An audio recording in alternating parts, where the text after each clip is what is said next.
शम्भुं नमामि शम्भुं नमामि शम्भुं नमामि शम्भुं पुरुषं पुराणं नमामि सर्वज्ञं पारभावं नमामि रुद्रं प्रभुमक्षयं तं नमामि शर्वं शिरसा नमामि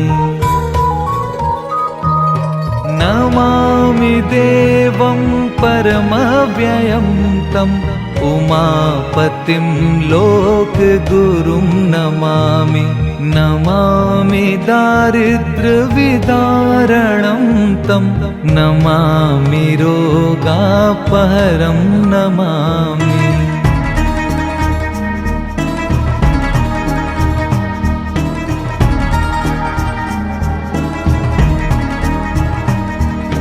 नमामि कल्याणं चिन्त्यरूपं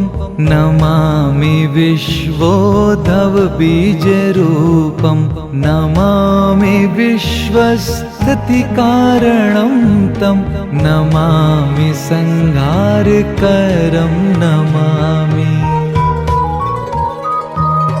नमामि गौरीप्रियमव्ययं तं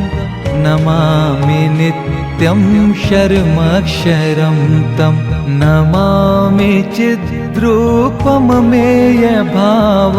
त्रिलोचनं तं शिरसा नमामि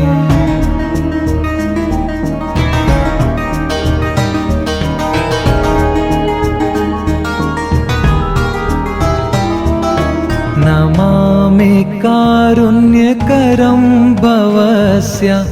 भयङ्करं वापि सदा नमामि नमामि दातारं भीप्सितानां नमामि सोमेषु मुमेषु माधव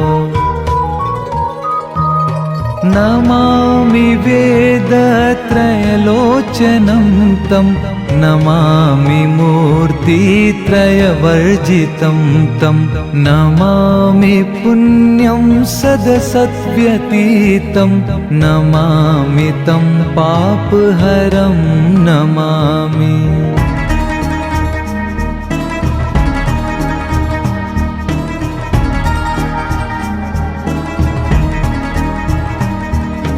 नमामि विश्वस्य हिते रतं तं नमामि रूपाणि बहूनि धत्ते यो विश्वगोप्ता सदसत्प्रणेता नमामि तं विश्वपतिं नमामि यज्ञेश्वरं सम्प्रति हव्यकव्यं तथागतिं लोकसदाशिवो यः आराधितो यश्चिददाति सर्वं नमामि दानप्रियमिष्टदेवम्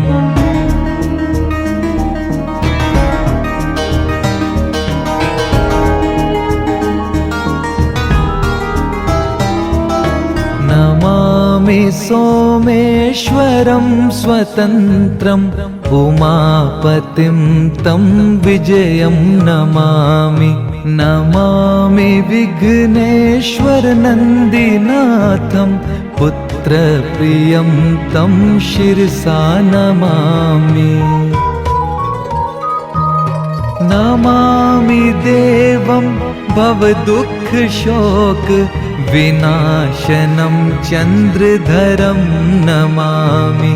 नमामि गङ्गाधरमीशमीड्यम् उमाधवं देववरं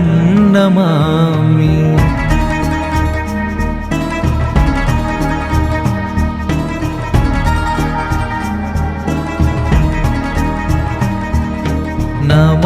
नमाम्यजादिश पुरन्दरादि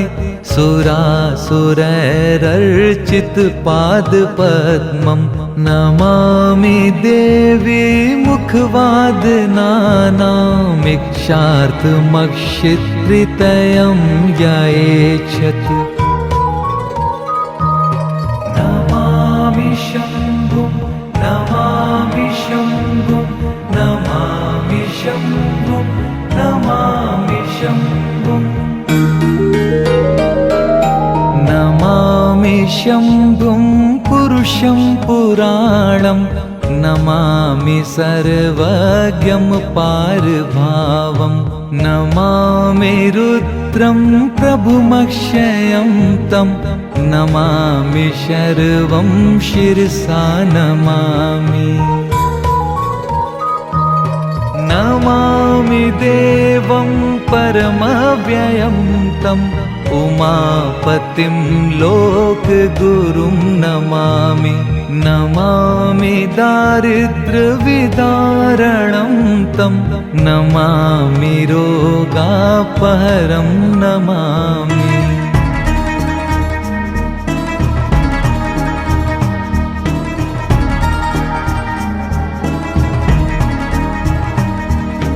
नमामि कल्याणं चिन्त्यरूपं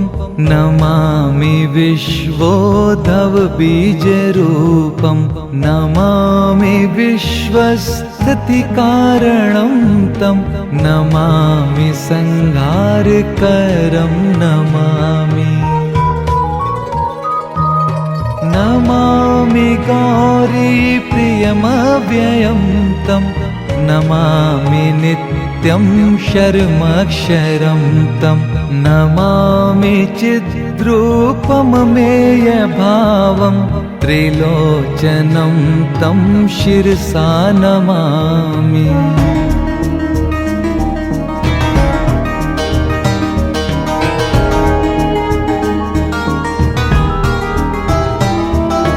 नमामि कारुण्यकरं भवस्य भयङ्करं वापि सदा नमामि नमामि दातारं भीप्सितानां नमामि सोमेषु मुमेषु माधव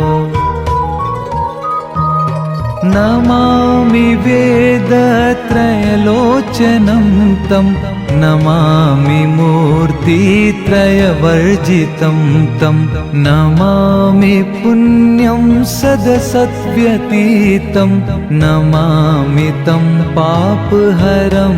नमामि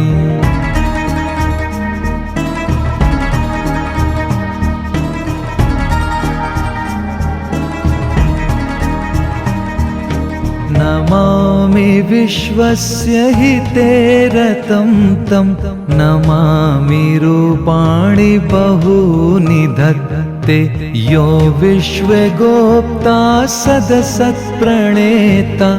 नमामि तं विश्वपतिं नमामि यज्ञेश्वरं सम्प्रति हव्यकव्यं तथा गतिं लोक सदाशिवो यः आराधितो यश्चिददाति सर्वं नमामि दानप्रियमिष्टदेवम्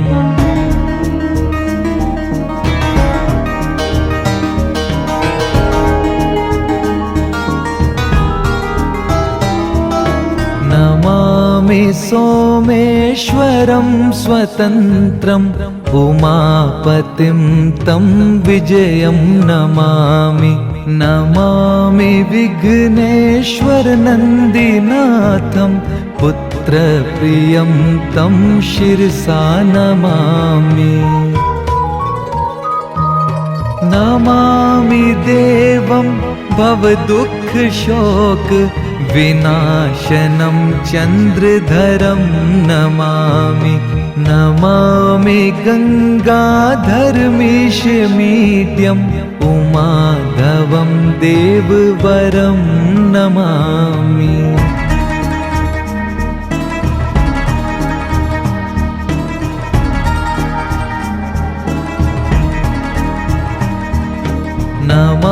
नमाम्यजादिश पुरन्दरादि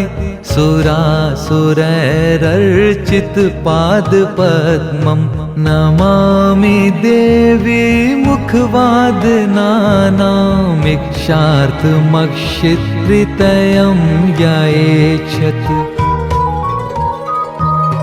नमामि शम्भुं नमामि शम्भुं नमामि शम्भुं नमामि शम्भुं नमामि शम्भुं पुरुषं पुराणं नमामि सर्वज्ञं पारभावं नमामि रुद्रं प्रभुमक्षयं तं नमामि शर्वं शिरसा नमामि नमामि देवं परमव्ययं तं उमापतिं लोकगुरुं नमामि नमामि दारिद्र्यविदारणं तं नमामि रोगापहरं नमामि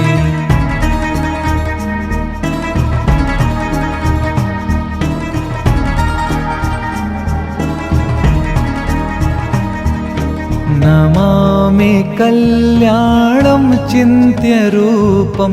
नमामि विश्वोद्भवबीजरूपं नमामि विश्वस्थितिकारणं तं नमामि संहारकरं नमामि नमामि गौरीप्रियमव्ययं तं नमामि नित्यं शर्मक्षरं तं नमामि चिद्रूपममेयभावं त्रिलोचनं तं शिरसा नमामि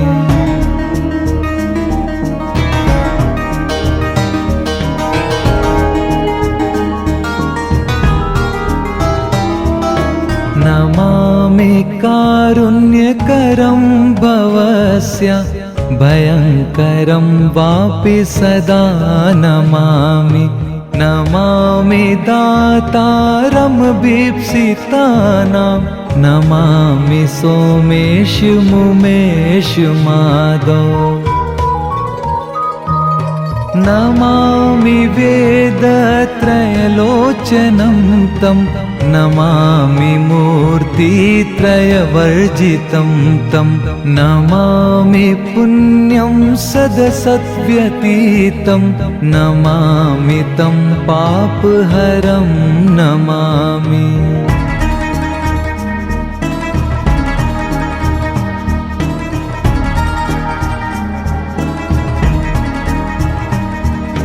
नमामि विश्वस्य हिते रतं तं नमामि रूपाणि बहूनि धत्ते यो विश्वगोप्ता सदसत्प्रणेता नमामि तं विश्वपतिं नमामि यज्ञेश्वरं सम्प्रति हव्यकव्यं तथागतिं लोकसदाशिवो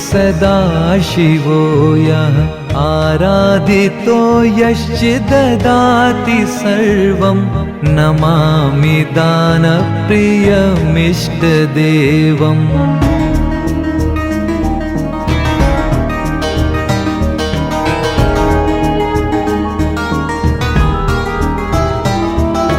नमामि सोमेश्वरं स्वतन्त्रम्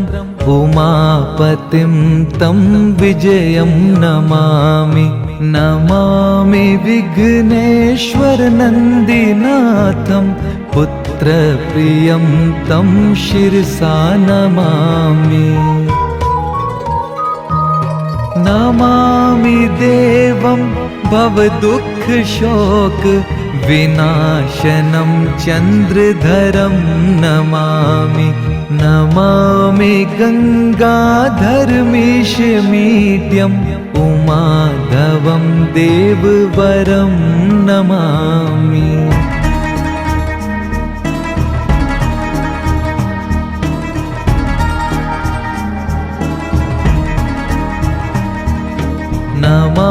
सौम्यजादिश पुरन्दरादि